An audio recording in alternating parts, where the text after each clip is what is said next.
আল্লাহ সুবহানাহু ওয়া তাআলার একটা বড় নিয়ামত নিয়ে আমরা আজকে কথা বলবো, সেটি হচ্ছে তারুণ্য। যে তরুণ আল্লাহর ইবাদত এবং তার আনুগত্যের মধ্য দিয়ে বেড়ে উঠে প্রতিপালিত হয়। রাসূলুল্লাহ সাল্লাল্লাহু আলাইহি ওয়াসাল্লামের ভাষায় এটি হচ্ছে শাবুন নাশাআ ফি ইবাদাতিল্লাহ, এমন যুবক যে আল্লাহর ইবাদতের মধ্য দিয়েই বেড়ে উঠেছে। এটা সেই প্রখ্যাত হাদিসের একটা অংশ যেটি ইমাম বুখারী, মুসলিম, ইমাম আহমদ সহ আরও অনেকেই বর্ণনা করেছেন। বিশুদ্ধ একটি হাদিস, যে হাদিসে নবী সাল্লাল্লাহু আলাইহি সাল্লাম 7 ব্যক্তির কথা উল্লেখ করেছেন যারা আল্লাহর পক্ষ থেকে একটা স্পেশাল ফ্যাসিলিটি পাবে কিয়ামতের দিন, যেদিন কোনো ছায়া নেই, সেদিন আল্লাহর ছায়ায় তারা আশ্রয় পাবে। এই 7 ব্যক্তি হচ্ছে, হাদিসটা একটু পড়ে শোনাই। সাবআতুন ইউযিল্লুহুমুল্লাহু ফি যিল্লিহি ইয়াওমা লা যিল্লা ইল্লা যিল্লুহ। 7 ব্যক্তি যাদেরকে আল্লাহ সুবহানাহু ওয়া তাআলা তার ছায়ায় স্থান দেবেন, যেদিন তার ছায়া ছাড়া আর কোনো ছায়া থাকবে না। উলামায়ে কেরাম বলেছেন তার ছায়া বলতে তার আরশের ছায়া। 7 ব্যক্তি হলো ইমামুন আদেল, ন্যায়পরায়ণ নেতা।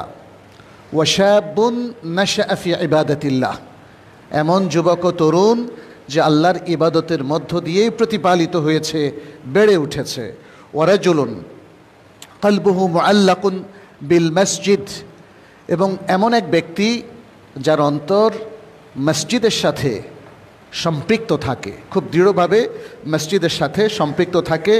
ইদা খারাজা মিনহু হাত্তা ইয়াউদ আলাইহি, যখন সে মসজিদ থেকে বের হয়, মসজিদে কখন ফিরবে তার অন্তর মসজিদের প্রতি সম্পৃক্ত থাকে, ফিরে আসা পর্যন্ত, আবার মসজিদে প্রবেশ করা পর্যন্ত। ওয়ারাজুলানি তাহাব্বা ফিল্লাহি ফাজতামা আলা যালিকা ওয়াফতারাকা আলাইহি, এমন 2 ব্যক্তি যারা আল্লাহর ওয়াস্তে একে অপরকে ভালোবেসেছে এবং আল্লাহর ওয়াস্তেই, আল্লাহকে সন্তুষ্ট করার জন্যই একে অপর থেকে পৃথক হয়েছে। ওয়ারাজুলুন যাকারাল্লাহ খালিয়ান ফাফাদাত আইনাহু, এবং এমন ব্যক্তি যে আল্লাহকে একাকী নির্জনে স্মরণ করেছে, আল্লাহর সাথে কথোপকথন করেছে, তারপরে তার 2 চোখ দিয়ে অশ্রু প্রবাহিত হয়েছে।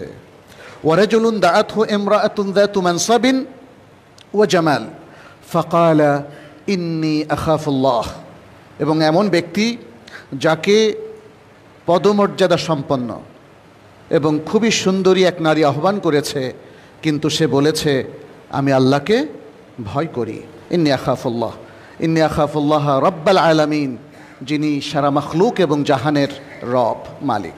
ওয়ারাজুলুন তাসাদ্দাকা বিসাদাকাতিহি ফাআখফাহা, এবং এমন ব্যক্তি যে সাদাকা করেছে আল্লাহর পথে এবং সেটাকে গোপন রেখেছে। হাত্তা লা তা'লামা শিমালুহু মা তুনফিকু ইয়ামিনুহু, এমনকি তার বাম হাত যা খরচ করেছে তার ডান হাত সেটা জানতেও পারেনি। সুবহানাল্লাহ। 7 প্রকার লোক যাদের কথা এখানে বলা হয়েছে, সবাই কিন্তু তার স্বভাবে বৈশিষ্ট্যে ইউনিক, সমাজের সবচেয়ে উত্তম শ্রেণী। এই 7 শ্রেণী, একই ব্যক্তির মধ্যে কিন্তু এই 7টা বৈশিষ্ট্য পাওয়া যেতে পারে। তবে আজকে আমাদের কথা হচ্ছে তারুণ্য নিয়ে এবং তরুণদেরকে নিয়ে। তারুণ্য হচ্ছে আল্লাহর দেওয়া সবচেয়ে বড় নিয়ামত। আমাদের যে বয়স, শিশুকাল থেকে একদম ইনফ্যান্ট অবস্থা থেকে আরম্ভ করে বৃদ্ধ বয়স পর্যন্ত, এর মধ্যে সবচেয়ে সুন্দর বয়স, নেয়ামতে ভরা সবচেয়ে গুরুত্বপূর্ণ বয়স হচ্ছে তারুণ্য। আর এই জন্যে আমরা ইসলামের ইতিহাসেও তারুণ্যের জয় জয়কার দেখি। প্রত্যেকটা ক্ষেত্রে যেখানেই নেতৃত্বে, সেখানেই আমরা দেখি তরুণরা চলে এসেছে। আল্লাহ রাসূল সাল্লাল্লাহু আলাইহি ওয়াসাল্লাম নিজেই এগিয়ে দিয়েছেন, অথবা তার যে ম্যাথোডলজি, তার যে কারিকুলাম, তার যে শিক্ষাক্রম, সে শিক্ষা পদ্ধতির মধ্যে তারুণ্যের প্রতি তার সবচেয়ে বেশি গুরুত্ব, তিনি সেটা প্রদান করেছেন। আমরা ইসলামের ইতিহাসে যাদেরকে দেখি, এদের মধ্যে বিশাল সংখ্যক তরুণ রয়েছেন। যদি স্কলারলি বিষয়গুলোকে আমরা সামনে নিয়ে আসি, যে কোরআনে, হাদিসে, ফেকায় কিংবা জ্ঞানের জগতে কাদের প্রাধান্য, সেখানে আমরা দেখি তরুণ কিশোর স্কলারদের প্রাধান্য। আব্দুল্লাহ ইবনে ওমর রাদিয়াল্লাহু তাআলা আনহুমা, আব্দুল্লাহ ইবনে আব্বাস রাদিয়াল্লাহু তাআলা আনহুমা, আব্দুল্লাহ ইবনে ওমর, যিনি আবু হুরায়রার পরেই সর্বাধিক হাদিস বর্ণনা করেছেন। হাদিস সারা পৃথিবীর ইতিহাসের নলেজের মধ্যে বিশেষ গুরুত্বপূর্ণ স্থান দখল করে আছে। আল কোরআনের পরেই হাদিস, বরং কোরআন আর হাদিস দুটোই আল্লাহর ওহী, ফলে একটা আরেকটার পরিপূরক। তাহলে হাদিস শাস্ত্রের দিকপাল আব্দুল্লাহ ইবনে ওমর রাদিয়াল্লাহু তাআলা আনহুমা খুবই যুবক। নবী সাল্লাল্লাহু আলাইহি ওয়াসাল্লাম যখন ইন্তেকাল করেন 22-23 বছরের যুবক তিনি। সুবহানাল্লাহ। আবু হুরায়রা রাদিয়াল্লাহু তাআলা আনহু, তিনিও যুবক ছিলেন। আব্দুল্লাহ ইবনে আব্বাস, যাকে বলা হয় রাইসুল মুফাসসিরিন, তাফসির জগতের সবচেয়ে বড় দিকপাল, প্রজ্ঞাবান এবং জ্ঞানীগুণী পণ্ডিত আব্দুল্লাহ ইবনে আব্বাস রাদিয়াল্লাহু তাআলা আনহু। আব্দুল্লাহ ইবনে আমর ইবনে আস, আব্দুল্লাহ ইবনে মাসউদ, তিনি ইসলামিক জুরিসপ্রুডেন্সের সবচেয়ে প্রাজ্ঞবিজ্ঞ ব্যক্তি। আর অনেকে ছিলেন, বাট তার নামটাই শুরুতে চলে আসে। এরা সব ছিলেন যুবক। আর যদি আমরা সেনাপতির ক্ষেত্রে দেখি, তাহলে উসামা বিন যায়েদ মাত্র 19 বছর বয়সে রাসূল সাল্লাল্লাহু আলাইহি ওয়াসাল্লাম একটা বড় সৈন্য দলের সেনাপতি করে দিয়েছেন তাকে। সুবহানাল্লাহ, কি প্রজ্ঞা রাসূল সাল্লাল্লাহু আলাইহি ওয়াসাল্লামের! এই বয়সের তরুণদের উপর আস্থা রাখা যায়? হ্যাঁ, রাখা যায়। সেটা নবী সাল্লাল্লাহু আলাইহি ওয়াসাল্লাম দেখিয়েছেন। মুআয ইবনে জাবাল আরেক তরুণ, যাকে নবী সাল্লাল্লাহু আলাইহি ওয়াসাল্লাম প্রায় তার নিজে বাহনের পেছনে বসাতেন এবং গুরুত্বপূর্ণ কথোপকথন করতেন, তাকে শেখাতেন। তরুণদেরকে স্নেহ মমতা দিয়ে শেখানোর একটা চমৎকার পদ্ধতি আমরা এখানে পাই। যেমন মুআয ইবনে জাবালকে রাসূল সাল্লাল্লাহু আলাইহি ওয়াসাল্লাম বলেছিলেন, হে মুআয, তুমি কি জানো বান্দার উপর আল্লাহর হক কি? রাসূল সাল্লাল্লাহু আলাইহি ওয়াসাল্লামের কাছ থেকে তিনি শিষ্টাচারিতা শিখেছিলেন। তিনি বলেন নাই যে হ্যাঁ কিছু জানি এটা, না, তিনি বলেছেন আল্লাহু ওয়া রাসূলুহু আ'লাম, আল্লাহ এবং তার রাসূল অধিক জানেন। অর্থাৎ জবাবটা আমরা আল্লাহ এবং তার রাসূলের কাছ থেকেই প্রত্যাশা করছি। হয় কোরআনে আসবে, নয় হাদিসে আসবে। এটাই হচ্ছে আদব। জ্ঞানী গুণীদের সামনে নিজে আগ বাড়িয়ে কিছু কথা না বলা। নবী সাল্লাল্লাহু আলাইহি ওয়াসাল্লাম এটা জিজ্ঞেস করেছিলেন তার মনোযোগ আকর্ষণের জন্য। মূলত উদ্দেশ্য এটা ছিল না যে জাবাল দেখি তোমাকে পরীক্ষা করি তোমার জ্ঞান কতটুকু। নো।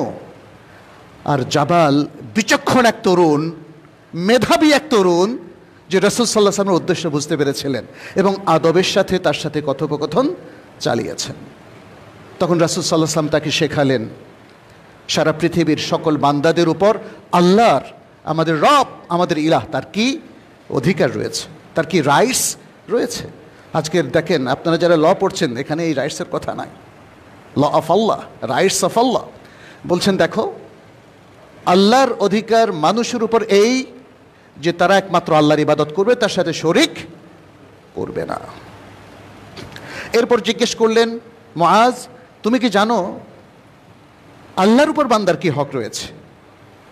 বান্দা যদি আল্লাহর এই হকগুলো আদায় করে, তাহলে আল্লাহ তাকে কি রিওয়ার্ডটা দেবেন, তুমি কি সেটা জানো? এবারও তিনি বললেন, আল্লাহু ওয়া রাসূলুহু আ'লাম, আল্লাহ এবং তার রাসূল অধিক জানেন।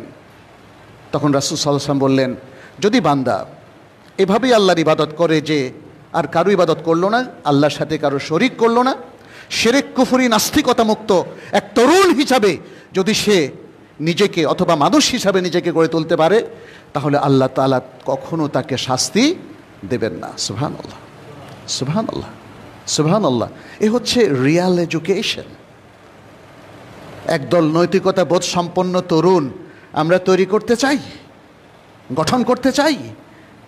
তাদের নেতৃত্বে দেশ চলবে, সেই স্বপ্ন কি আমরা দেখি? তাহলে তাদেরকে এই রাসূলুল্লাহ সাল্লাল্লাহু আলাইহি ওয়াসাল্লামের আদলেই শিক্ষিত প্রশিক্ষিত করতে হবে। অন্য কোনো পন্থায় আপনি এমন সুন্দর প্রজন্ম তৈরি করতে পারবেন না। আমরা আরও দেখি নবী সাল্লাল্লাহু আলাইহি ওয়াসাল্লামের তত্ত্বাবধানে যে সকল তরুণ গড়ে উঠেছেন, তাদের মধ্যে আলী ইবনে আবি তালিব, তার মেয়ে ফাতেমা রাদিয়াল্লাহু তাআলা আনহার জামাতা আলী ইবনে আবি তালিব, বিখ্যাত এক সাহাবী, চতুর্থ খলিফায়ে রাশেদা এবং কুরাইশ বংশের বনু হাশেম গোত্রের এক সাহসী বীর। অতএব আলীর জীবনী মানে হচ্ছে এক সাহসী বীর তরুণের জীবনী। এভাবে যত তরুণদের কথা আমাদের সামনে আসবে সবার একই অবস্থা। আপনারা জানেন সে তারেক বিন জিয়াদের কথা, তাই না? ইসলামের তরুণদের তারুণ্যের জয় জয়কারের ইতিহাস কিন্তু ভরা। এমনকি আমাদের এই বঙ্গদেশে সে মোহাম্মদ বিন কাসেম, যিনি ইসলামের বিজয় নিকেতন উড়িয়েছেন, তিনিও কিন্তু তরুণ। এভাবে আমরা আরও দেখি তাবেঈনদের মধ্যে, ইমামদের মধ্যে তারুণ্যের জয় জয়কার। ইমাম মালিক ইবনু আনাস, ইমাম আবু হানিফা রাহিমাহুল্লাহর পরেই যার স্থান 4 ইমামের মধ্যে, তিনি মসজিদে নববীতে একজন বড় স্কলার হিসাবে দার্স দেওয়া শুরু করেন যখন তার বয়স মাত্র 20। আমাদের দেশে এখনও 20 বছর বয়সের কোনো পিএইচডি হোল্ডার আমরা দেখি নাই, তাই না? কিন্তু দেখা যাচ্ছে যে আমাদের সালাফের মধ্যে এমনটা ছিলেন। তারা যখন শুরু করেছেন বিশাল পাণ্ডিত্য নিয়ে, এখনকার পিএইচডি হোল্ডাররা যে পাণ্ডিত্য ধারণ করে তার চাইতে শত শত গুণ বেশি জ্ঞান গরিমা তাদের ছিল। ইমাম শাফঈ, ইমাম আহমদ ইবনে হাম্বল, ইমাম মুহাম্মদ, ইমাম আবু ইউসুফ, এরা প্রত্যেকেই যুবক বয়সেই তাদের পাণ্ডিত্য অর্জন করেছেন এবং খুব অনেকটা শিশু বয়স থেকে, কিশোর বা বালক বয়স থেকেই তারা জ্ঞান অর্জন শুরু করেছেন। মাশাআল্লাহ। তখন তো আর আমাদের মতো প্রাইমারি স্কুল, সেকেন্ডারি কিংবা কলেজগুলো ছিল না। বাট আপনি দেখেন কিছু কাল আগে গ্রামের ছেলে মেয়েদের, যারা স্কুলে পড়ে তো পড়ে, না পড়ে দেখবেন যে তাদের কোনো লেখাপড়া নাই। তাহলে এই সাহাবাই কেরাম, তাদের সময় স্কুল কলেজ ইউনিভার্সিটি কিছুই ছিল না, কিন্তু তাদের পড়াশোনা ছিল, যেহেতু তারা রাসূল সাল্লাল্লাহু আলাইহি ওয়াসাল্লামের তত্ত্বাবধানে এবং পরবর্তীতে ওলামায়ে কেরামের তত্ত্বাবধানে তারা বড় হয়েছেন। এভাবে আমরা প্রশাসকের ক্ষেত্রে দেখি, তারপরে সেনাপতি, সেনাদল কিংবা ইসলামের আরও গুরুত্বপূর্ণ জায়গায় যারা দায়িত্ব পালন করেছেন সেখানে তারুণ্যের জয় জয়কার আমরা দেখি। এবং দেখি যে রাসূল সাল্লাল্লাহু আলাইহি ওয়াসাল্লাম এবং আমাদের যারা সালাফ ছিলেন তারা কিন্তু তারুণ্যের প্রতি আস্থা হারান নাই। কেন? কারণ তরুণদেরকে তারা নিজ হাতে গড়ে তুলেছিলেন, তারা সঠিক ইসলামী তারবিয়ত দিয়েছিলেন। একজন তরুণকে এই বিশ্বের জন্য মহাসম্পদ হিসাবে কি করে গড়ে তোলা যায় এটা ইসলামই দেখিয়েছে, আর কেউ কিন্তু দেখায়নি। আমরা দেখি একদল তরুণ খুব মেধাবী যখন ইউরোপ আমেরিকা থেকে পড়ে আসে তখন তার পোশাকের মধ্যে একটা অশ্লীলতা দেখা যায় কিনা, তখন তার জীবন আচরণের মধ্যে আরেকটা কালচার দেখা যায় যেটা ইসলামের সাথে যায় না, বয়ফ্রেন্ড গার্লফ্রেন্ড কালচার। তখন তারা 3/4 থেকে আরেকটু নিচে এসে হাফ প্যান্ট পরে রাস্তায় চলাফেরা করে, ব্যায়াম করে প্রকাশ্যে মানুষের সামনে। কিন্তু ইসলাম বলে যে না, শালীনতার মধ্য দিয়ে আপনি ব্যায়াম করেন, অসুবিধা নেই। আপনি ফুটবল খেলেন, তাতেও অসুবিধা নেই। ক্রিকেট খেলেন, অসুবিধা নেই। কিন্তু এগুলো হবে ব্যায়ামের জন্য, 1, এর মাধ্যমে ইবাদত নষ্ট হবে না, 2, আর তৃতীয় হচ্ছে শালীন পোশাকে খেলতে হবে। আর মেয়েরা প্রকাশ্যে পুরুষ এবং ছেলে সবার সামনে এসে খেলবে না, মেয়েরা মেয়েদের মধ্যেই খেলাধুলা করবে। এই যে সুন্দর তারবিয়াতটা দেখেন, এই তারবিয়াতের মধ্য দিয়ে আপনি দেখেন একটা শালীন সুন্দর সমাজ গড়ে ওঠে। পত্রিকা পড়ে দেখুন, নারীদেরকে ছেলেদের মধ্যে নিয়ে আসার কারণে প্রশিক্ষকরাও নারীর ইজ্জতের উপর হামলা করে। পত্রিকা পড়ে দেখুন, আপনারা তাদের অভিযোগগুলো দেখুন। তাহলে কোন তারবিয়াতটা ভালো বলেন তো? আপনি কেন ইউরোপিয়ান, আমেরিকান কিংবা ইহুদি নাসাদের উন্মুক্ত কালচারটা এই দেশে মুসলিম সমাজের মধ্যে নিয়ে আসবেন? তরুণদেরকে নষ্ট করবেন। এই তরুণরা যারা আমাদের মহাসম্পদ, উম্মার সম্পদ, দেশের সম্পদ, এই পৃথিবীর সম্পদ, তাদেরকে যদি সঠিকভাবে গড়ে তোলা না যায় তাহলে তারা তো আর সম্পদ থাকবে না। তারা দেখবেন যত অরাজকতা তারাই সৃষ্টি করবে। যদি তরুণদেরকে আপনি সম্পদে পরিণত না করেন তাহলে তারা সম্পদ বিরোধী অবস্থানে চলে যাবে। আজকে আমাদের এগুলো নিয়ে একটু ভাবতে হবে। এখানে রাসূল সাল্লাল্লাহু আলাইহি ওয়াসাল্লাম যে হাদিসটা বললেন, শাবুন নাশাআ ফি ইবাদাতিল্লাহ, এটা নিয়ে একটু ব্যাখ্যামূলক কথা আমরা বলি।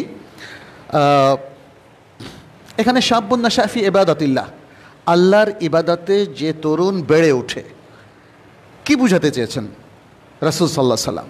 তিনি বুঝাতে চেয়েছেন এমন তরুণ যে আল্লাহর আনুগত্য এবং তার যে নির্দেশনা সেটা অনুসরণ করে, অথবা তার শিক্ষক, তার মা বাবা, তার প্যারেন্টস, তার মুরব্বীরা তাকে সেভাবেই গড়ে তোলেন, তাকে তাম্বি করেন, তাকে ইনস্ট্রাকশান দেন এবং সেভাবেই তাকে গড়ে তোলেন। এবং এমনভাবে গড়ে তোলেন না যে সে তার প্রবৃত্তির অনুসরণ করবে, তার প্রবৃত্তির পূজা করবে, মন যা চায় তাই করবে, যা ইচ্ছা তেমনই সে চলবে, এইটা তারা করেন না। যেমনটি ছিলেন সাহাবায়ে কেরাম, যারা হচ্ছে নুজুমুত তাওহীদ, তৌহিদের তারকা। তারা ঈমান আকীদাকে ভালো করে রপ্ত করেছেন, ইবাদতটাকে রাসূল সাল্লাল্লাহু আলাইহি সাল্লাম থেকে শিখে নিয়েছেন, হালাল হারাম বেছে চলতেন যেটা কোরআন এবং সুন্নাহ ডিফাইন করে দিয়েছে, এবং তারা ছিলেন ফিল আখলাক, আখলাকের মধ্যে, নৈতিকতার মধ্যে কিম্মার শীর্ষে। বিপদে সবর করতেন, মুসিবতে সবর করতেন, অন্যের বিপদে এগিয়ে যেতেন। যুদ্ধের অবস্থাও আপনারা জানেন, সেই কিছুর যুদ্ধের মধ্যে এভাবে এসেছে, যারা সে যুদ্ধে অংশগ্রহণ করেছেন তারা যখন পানি পান করতে যাবেন তখন পার্শ্ববর্তী যোদ্ধা আহ করে উঠলেন। তিনি ভাবলেন যে পানি আমার চাইতে তার বেশি প্রয়োজন। আর আজকে আমরা কি ভাবি? আমাদের তরুণরা কিংবা সমাজের অনেক মানুষেরা ভাবি অন্য সবার চাইতে টাকা আমার বেশি দরকার, আপনাদের হাতে যা আছে সেটাও আমার দরকার। আপনারা অভাবগ্রস্ত হন, না খেয়ে মারা যান, তাতে আমার কিছু যায় আসে না, কিন্তু আমার কোটি কোটি টাকা দরকার। এটা একটা ব্যাড এডুকেশন। মনে রাখবেন, শুধু শ্রেণীকক্ষেই মানুষ শিক্ষা নেয় না, মানুষ পরিবেশ থেকে, মানুষ পারস্পরিক ইন্টারাকশন থেকেও শেখে। আপনার সন্তান আপনার পরিবারে আপনার দেখা দেখি সব কিছু শিখবে। ছোট সন্তান দেখবেন, আপনি যদি ঘরের মধ্যে সিগারেট খান, এই সন্তানও দেখবেন কাগজ দিয়ে সিগারেট বানায় সিগারেট টানবে। মানুষের আসল শিক্ষা হচ্ছে বাস্তব জীবন থেকে। বাস্তব জীবনে যদি আমরা দুর্নীতির জয় জয়কার দেখি, তাহলে আমাদের তরুণরাও কিন্তু দুর্নীতিগ্রস্ত হয়ে যাবে। কিন্তু আমাদের সামনে যদি সুন্দর রোল মডেল থাকে, সুনীতি সম্পন্ন মানুষ থাকে, যারা দ্বীনের জন্য, উম্মার জন্য, দেশের জন্য, মানুষের কল্যাণে যারা স্যাক্রিফাইস করে যাচ্ছেন, এই জিনিসটা দেখার পরে এটা তো সুন্দর একটা সুকুমার বৃত্তি, তাই না? মানুষের মধ্যে খুব দ্রুত সংক্রমিত হয়, এবং তরুণদের মধ্যে সবার আগে। কারণ তরুণদের আসল সৃষ্টি হচ্ছে কল্যাণের উপর। আল্লাহ সুবহানাহু ওয়া তাআলা সবাইকে ফিতরাতের উপর, ফিতরাতটা হচ্ছে একটা পজিটিভ জিনিস, মানব স্বভাব, সুন্দর মানব স্বভাবের উপর আল্লাহ সবাইকে সৃষ্টি করেছেন। ফলে ভালো কিছু দেখলে আমাদেরকে এটা বেশি অনুপ্রাণিত করে খারাপ কিছু দেখলে সেটা করার আগে। আমরা খারাপ কিছু দেখে খুব সহজে সেদিকে ভিড়তে চাই না, কিন্তু যখন অনবরত খারাপের রাজত্ব চলে তখন মানুষের সুকুমার বৃত্তিগুলো ধ্বংস হয়ে যায়। আর তখন ধীরে ধীরে সে খারাপের মধ্যে সম্পৃক্ত হয়। আর একবার খারাপের মধ্যে সম্পৃক্ত হলে যেহেতু শয়তান তাকে ধরে রাখে এবং শয়তান তাকে মজা পাইয়ে দেয়, ফলে সেখান থেকে উদ্ধার হয়ে আবার ভালো হওয়াটা কঠিন। হ্যাঁ, ভালো হওয়া যায় যদি রাসূল সাল্লাল্লাহু আলাইহি সাল্লাম যে আয়োজনটা করেছিলেন সাহাবায়ে কেরাম, আবার ভালোর একটা আয়োজন, সে আয়োজনটা যদি সমৃদ্ধ হয়, সুন্দর হয়, তখন আবার মানুষ ভালোর দিকে আসতে পারে। অনেক তরুণকে আমি জানি যারা বলে, স্যার জীবনে এমন কোনো পাপ নেই, করি নাই, ফিরতে চাই কিন্তু ফেরার কোনো পথ তো পাই না। আমাকেও বলেছেন অনেক তরুণ। আলহামদুলিল্লাহ, ইসলাম খুবই অপটিমিস্টিক, ইসলামী স্কলাররাও অপটিমিস্টিক। আমরা তরুণদেরকে আশার বাণী শোনাতে চাই, ফেরার পথ আছে। যত বড় পাপ, যত বেশি পাপই আমরা করি না কেন, আল্লাহর দিকে ফিরে আসার পথ উন্মুক্ত। আল্লাহ সেটা উন্মুক্ত রেখেছেন। প্রয়োজন তওবা এবং ইস্তেগফার, তওবা এবং ইস্তেগফার। এটা কঠিন কোনো বিষয় নয়। হিন্দুদের প্রায়শ্চিত্ত প্রোগ্রাম অনেক জটিল একটা বিষয়। পথহারা কোনো হিন্দু যদি আবার তাদের ধর্মে ফিরে আসতে চায়, খুব জটিল। বাট পথহারা কোনো মুসলিম, পথহারা কোনো তরুণ যদি আবার ইসলামে ফিরে আসতে চায়, তার জন্য পৃথিবীর সবচেয়ে সহজ পদ্ধতি ইসলাম উপহার দিয়েছে। জাস্ট তওবা করবেন, কোনো মৌলভী সাহেব লাগবে না। যদিও আমাদের সমাজে তওবা সিস্টেমের জন্য মৌলভী সাহেবদেরকে ধার করে নিয়ে আসা হয়। মৃত্যুর সময় তওবা, তাও মৌলভী সাহেব। নাও, তওবার জন্য কখনোই কোনো মৌলভী সাহেবের প্রয়োজন নাই। You need a sincere mind, only a sincere mind. আপনার একটা সুন্দর একনিষ্ঠ ভালো মন দরকার, যেটাকে কোরআনের ভাষায় আমরা বলবো আল কালবুস সালিম। আল্লাহ সুবহানাহু ওয়া তাআলা যেমন বলেছেন, ইয়াউমা লা ইয়ানফাউ মালুন ওয়ালা বানুন ইল্লা মান আতাল্লাহা বিকলবিন সালিম। যেদিন সম্পদ এবং সন্তান সন্ততি কোনো কাজে আসবে না, শুধু ওই ব্যক্তির কথা আলাদা যে একটা সুন্দর অন্তঃকরণ নিয়ে, একটা বিশুদ্ধ অন্তঃকরণ নিয়ে আল্লাহর কাছে আসবে। এই অন্তঃকরণই তার রক্ষা কবচ হবে, আল্লাহর কাছে তার নাজাতের কারণ হবে। তাহলে সুন্দর অন্তরের চর্চা তো আমাদের করা উচিত। এডুকেশনটা কিন্তু একটা সুন্দর অন্তঃকরণ উপহার দেয়, যদি এডুকেশনটা প্রপার হয়, যদি আপনার কারিকুলামটা সেই কারিকুলামের মতো হয় যে কারিকুলামটা রাসূল সাল্লাল্লাহু আলাইহি ওয়াসাল্লাম উপহার দিয়েছেন মানব জাতিকে, লক্ষ্যভেদী হয়, যে কারিকুলামের মধ্য দিয়ে আমরা সোনার মানুষ, সোনার তরুণ তৈরি করতে পারি। কারিকুলামটা সেরকম লক্ষ্যবাদী হতে হবে। আজকে আমাদের অনেক প্রবলেম আমরা দেখতে পাচ্ছি, সামান্যতেই ঝগড়া, লাগালাগি, মারামারি, হানাহানি, আর অশ্লীলতার ছড়াছড়িতে কোনো শেষ নাই। এর মধ্যে যোগ হয়েছে আবার মাদক। আমরাও শুনতে পেয়েছি এলাকায় প্রচুর মাদকের ছড়াছড়ি। আমরা তরুণদেরকে বলবো, তোমরা এটার প্রতিরোধ করবা। তরুণরা যারা আছো, এটা তোমাদের দায়িত্ব। কিন্তু কিভাবে, সেটা সবার সাথে আলাপ করে ঠিক করতে হবে। আল্লাহ তাআলা মানুষকে অনেক টেকনিক দিয়েছেন। যুদ্ধ না করে, রক্তপাত না করে, লাগালাগি, মারামারি, হানাহানি না করেও পৃথিবীর অনেক বড় বড় কাজ করে ফেলা যায়। মানুষের মধ্যে অ্যাওয়ারনেস বিল্ড আপ করা, আমাদের ছাত্রছাত্রী যারা আছে এখানে, শিক্ষার্থী, তাদের মধ্যে অ্যাওয়ারনেস বিল্ড আপ করা, মাদক বিরোধী সপ্তাহ এর মাধ্যমে বেশ কিছু ছোট ছোট সেমিনার কিংবা সিম্পোজিয়াম এগুলো পালন করা। আমরা মাদক বিরোধী সপ্তাহ পালন করছি অনেক সময়, কিন্তু অশ্লীলতা বিরোধী কি করছি? একটু ভেবে দেখতে হবে, এটাও প্রয়োজন। কারণ মাদক যতটা ছোবল মারছে আমাদেরকে, তার চেয়ে বেশি ছোবল মারছে কিন্তু অশ্লীলতা। লিভ টুগেদার কালচার কিন্তু ঢুকে গেছে আমাদের তরুণদের মধ্যে। এই ঢাকা শহরের বিভিন্ন পাবলিক এবং প্রাইভেট ইউনিভার্সিটিগুলোর মধ্যে এটা ক্যান্সারের মতো ঢুকে গেছে। প্রথম আলো এই সম্পর্কে বেশ কিছু নিবন্ধ প্রকাশ করেছিল, অনেক আগে আমি পড়েছি। স্বামী স্ত্রীর পরিচয় তারা একসাথে থাকে, কি ভয়ঙ্কর, কি ভয়ঙ্কর, তাই না? এইভাবে কি একটা জাতির তরুণরা সুস্থ জীবন যাপন করতে পারবে? কখনোই পারবে না। তাহলে মাদক, অশ্লীলতা, তারপরে আরও যে সমস্ত পাপ কাজগুলো আছে, এগুলো থেকে আমাদের তরুণদেরকে ইবাদতের দিকে নিয়ে আসতে হবে। ইবাদতের একটা ছোট্ট সেন্স বলি, ইবাদতটা কি? আমাদের অনেকের মধ্যে ইবাদতের খুব সংকীর্ণ একটা ডেফিনেশন কাজ করছে। কি ইবাদত মানে? হচ্ছে সালাত পড়া, মসজিদে 5 ওয়াক্ত সালাত পড়া অথবা ঘরে পড়ে ফেলা, আর রমজানের রোজা রাখা, ব্যাস। জাকাত ফরজ হলে জাকাত দেওয়া, হজ ফরজ হলে হজ করা। কিন্তু ইবাদতের ট্রু সেন্সটা আরও অনেক ব্রড। ইবাদত হচ্ছে, যেটা ইমাম ইবনে তাইমিয়া রাহমাহুল্লাহ বলেছেন, ইসমুন লিকুল্লি মা ইউহিব্বুহুল্লাহু ওয়া ইয়ারদাহু মিনাল আকওয়ালি ওয়াল আ'মালি আয-যাহিরা ওয়াল বাতিনা। মানুষের কাজ প্রকাশ্য হতে পারে, অপ্রকাশ্য হতে পারে, কথাও সে প্রকাশ্য বলতে পারে, অপ্রকাশ্য বলতে পারে। অতএব মানুষের যত প্রকাশ্য অপ্রকাশ্য কথা এবং কাজ রয়েছে, এর বাইরে কিন্তু মানুষের আর কোনো অ্যাক্টিভিটিস নাই।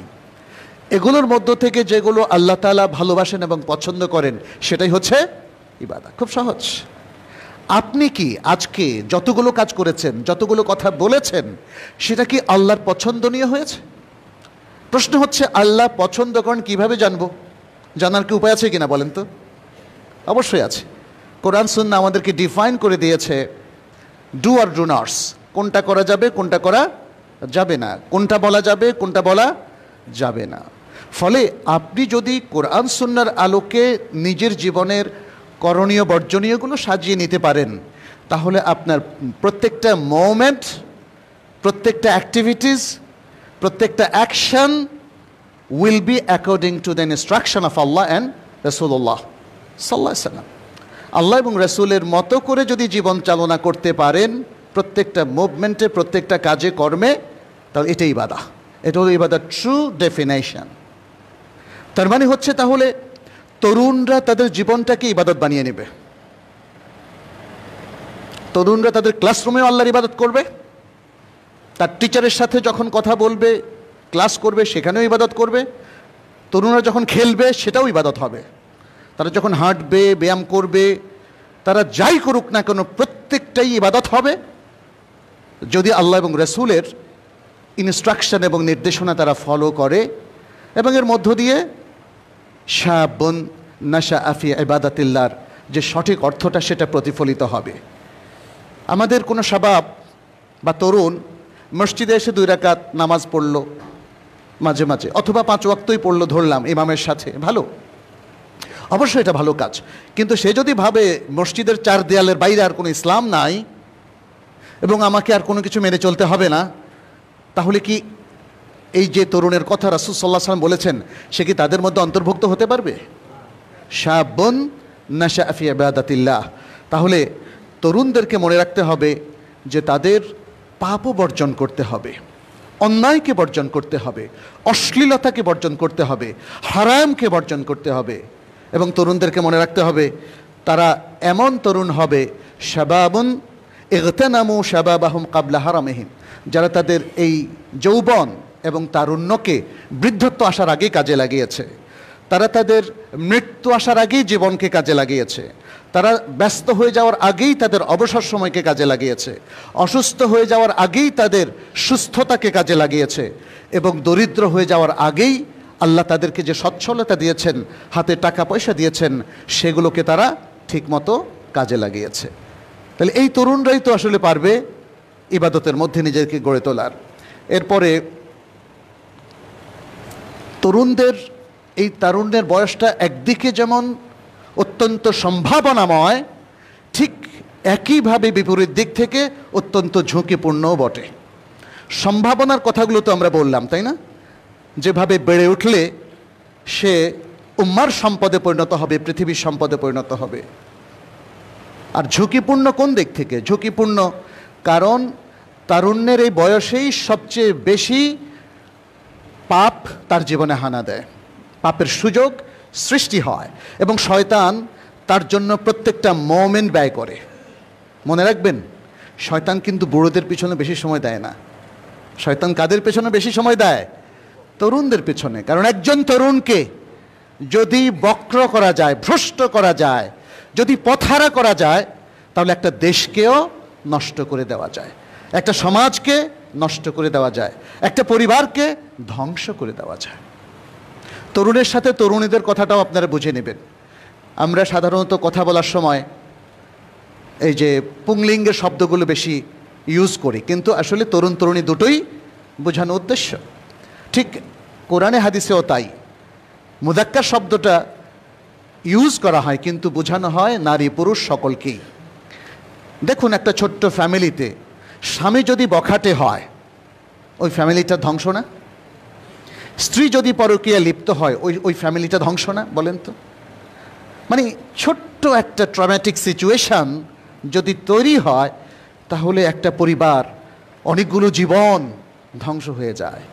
আবার যদি আপনি কনস্ট্রাকটিভ লাইফ মেনটেন করতে পারেন, নিজেকে গঠন করতে পারেন, ইসলামের তারবিয়াতটা নিতে পারেন এবং সমাজের সম্পদ হিসাবে নিজেকে গড়ে তুলতে পারেন, তাহলে আপনি নিজেও সুখী হবেন, আপনার পরিবারও সুখী হবে।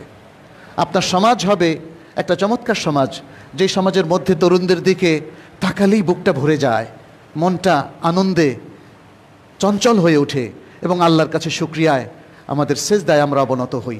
আল্লাহ, আমাদের তরুণরা এত সুন্দর কাজ করছে, এভাবে এগোচ্ছে, তাই না? কিন্তু তার জন্য আমাদের বিশাল পথ পাড়ি দিতে হবে।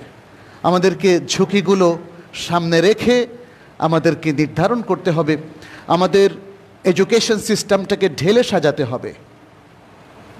নৈতিকতা আজকের এডুকেশন থেকে আসছে না কেন?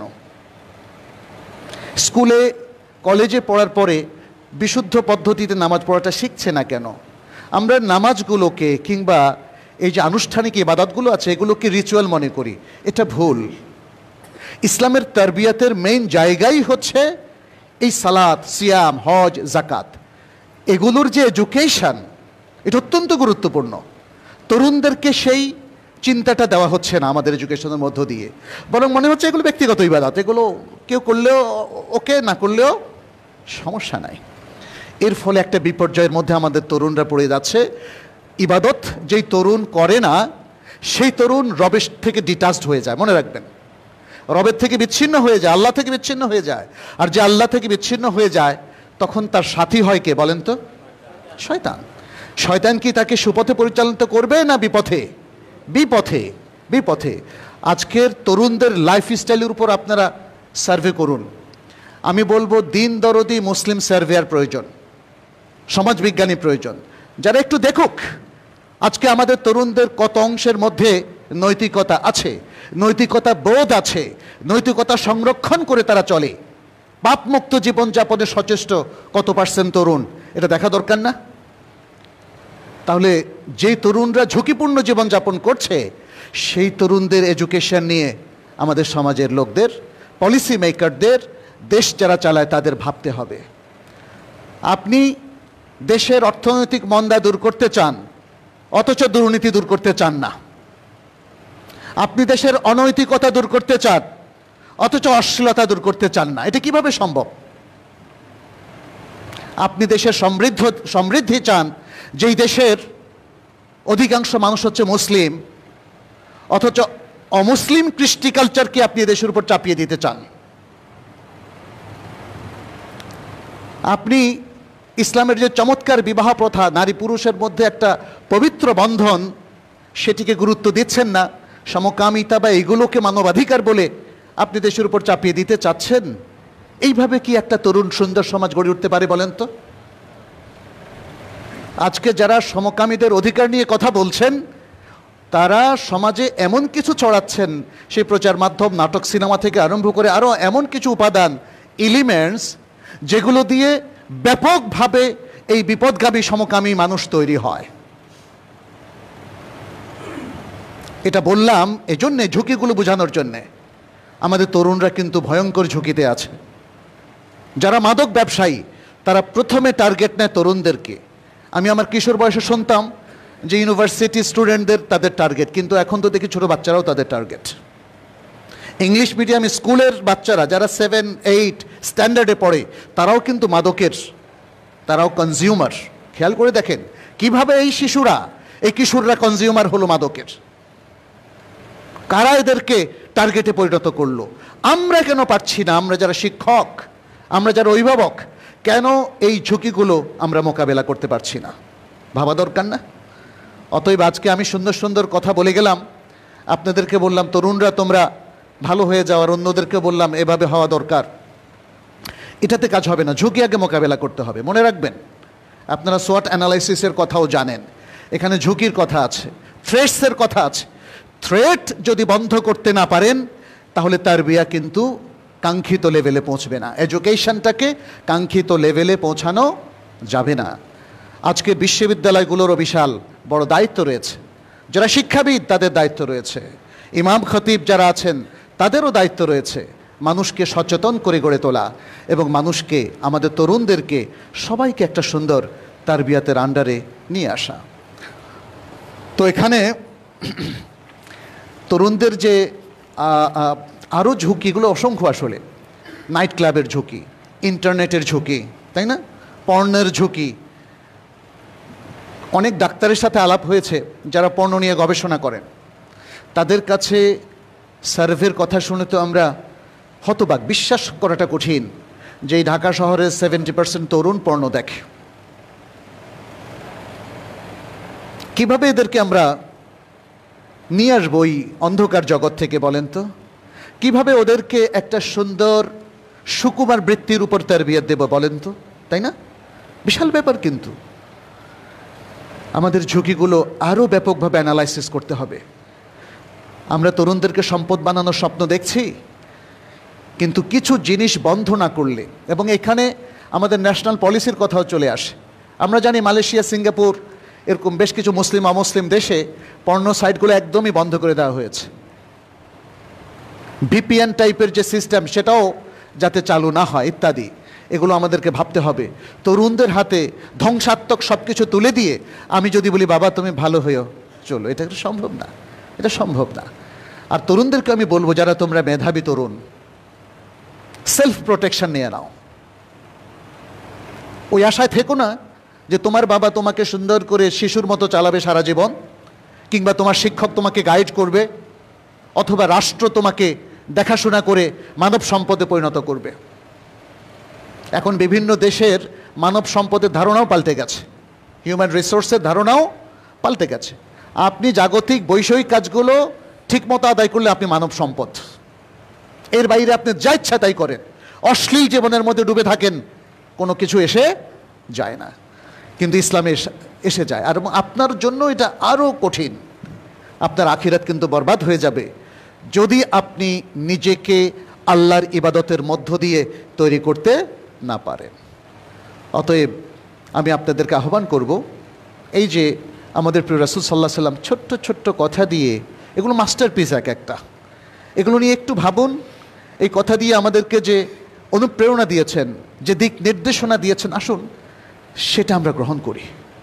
রাসূল সাল্লাল্লাহু আলাইহি সাল্লামের চাইতে বড় লিডার পৃথিবীতে কোনো কালে কখনো ছিল না, কখনো হবেও না।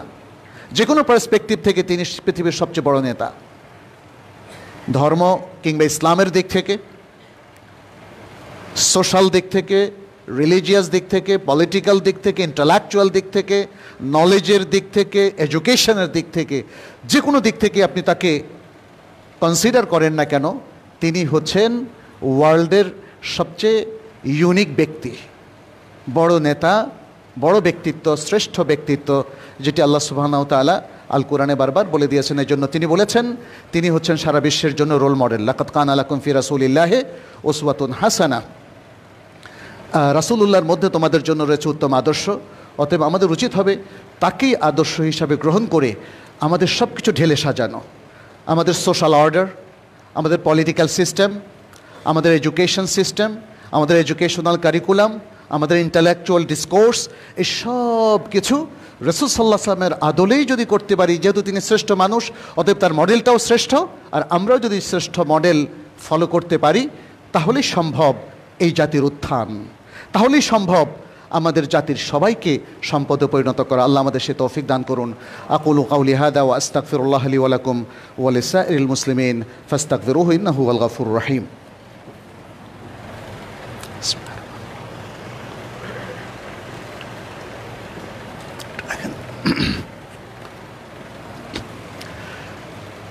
আলহামদুলিল্লাহ ওয়াসসালাতু ওয়াসসালামু আলা রাসূলিল্লাহ ওয়া আলা আলিহি ওয়া আসহাবিহি ওয়া মান ওয়ালাহ।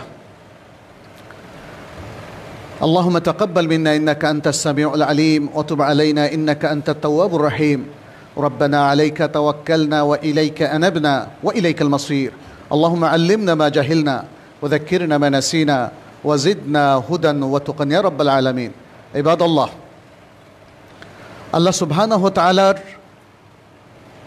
এই যে সুন্দর একটা দিক নির্দেশনা, রাসূল সাল্লাল্লাহু আলাইহি সাল্লামের সুন্দর যে কারিকুলাম, এটাকে এখন আমাদের অনেকটা ব্যক্তিগত উদ্যোগেই ফলো করতে হবে। আর যেটা বললাম, আমাদের ইউনিভার্সিটি কিংবা অন্যান্য প্রতিষ্ঠানগুলো তারা প্রাতিষ্ঠানিকভাবে ইনিশিয়েটিভ নেবে ইনশাআল্লাহ। ব্যক্তি হিসাবে আমরা যারা আছি তারা কিভাবে নিজেকে তৈরি করতে পারি, এটা একটা বড় গুরুত্বপূর্ণ ইস্যু।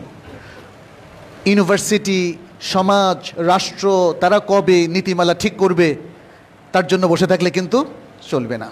তাহলে এলেমের পথে আমাদেরকে অগ্রসর হতে হবে। এলেমটা উন্মুক্ত। ইসলামে এলেমের মধ্যে কোনো ব্রাহ্মণ্যবাদী প্রথা নাই। এটা নাই যে কোরআন শুধুমাত্র নির্দিষ্ট সংখ্যক লোক পড়তে পারবে, হাদিস আপনি আমি সাধারণ মানুষ পড়তে পারবো না, এমন কোনো নীতি এখানে নাই। জ্ঞানের জগতে আমার আপনার সবার, এমনকি যিনি ডেইলি বদলার কাজ করেন, রিক্সা চালান, তাদেরও অ্যাক্সেস আছে। ইসলাম সবাইকে সমান অধিকার দেয়, নারী পুরুষ, যে জ্ঞানের চর্চা আমরা সবাই করতে পারি। আমাদের উচিত এই জ্ঞানের চর্চা করা, বোঝা যে কথাগুলো আমি বললাম, যে আমাদের প্রত্যেক বয়সের মানুষের জন্য, নারী এবং পুরুষের জন্য, শিশু এবং কিশোরদের জন্য, বৃদ্ধদের জন্য ইসলামের কী নীতিমালা আছে, কী ইনস্ট্রাকশন আছে, সেগুলো একটু পড়ে দেখা দরকার। অন্য কথায় আমরা বলবো যে আমাদের প্রত্যেকের প্রথম যেটা প্রয়োজন সেটা হচ্ছে একজন মুসলিমের জন্য যে জ্ঞান অর্জন করা জরুরি সেটা আমাদেরকে একটু অর্জন করে ফেলতে হবে দ্রুত। আমরা কি কোথাও পাবো এই জ্ঞানগুলো? হ্যাঁ, পাবেন। এখন অনেকগুলো কারিকুলাম এই আলহামদুলিল্লাহ বর্তমান বিশ্বে আছে। যারা হয়তো মধ্যপ্রাচ্য থেকে কাজ করছেন, বাংলাদেশেও আমরা কাজ করছি, আমাদের একটা তাইবা একাডেমি আছে। আপনার ইচ্ছে করলে সেখানে ডিপ্লোমা ইন ইসলামিক স্টাডিজ যে কোর্সটা আছে সেখানে আপনারা এনরোল করতে পারেন। কারণ জ্ঞানের পথ দেখিয়ে দেওয়াটা এটা আমাদের জন্য উচিত। এই যে ছোট্ট একটা ফ্লায়ার আছে, হয়তো আপনারা পেয়ে যাবেন মসজিদে। Diploma in Islamic studies, diploma in Arabic language, Talimul Quran, advance Talimul Quran অনলাইনে আমরা কেন অফার করলাম? কারণ আমরা চাই যে আপনাদের কাছে জ্ঞানটা সহজেই পৌঁছে যাক।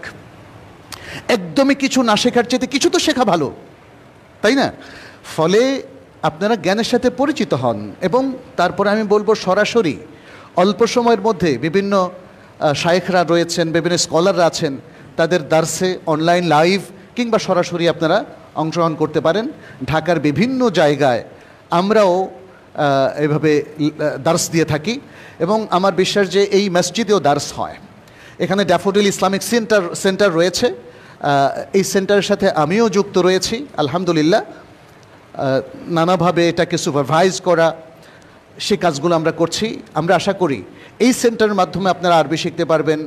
মসজিদে বিভিন্ন দার্স চালু হবে, আমাদের তরুণরা সে দার্সগুলোতে ক্যাম্পাসের মধ্যেই তো, তাই না এই মসজিদ, সুতরাং সেখানে তারা অংশগ্রহণ করবে।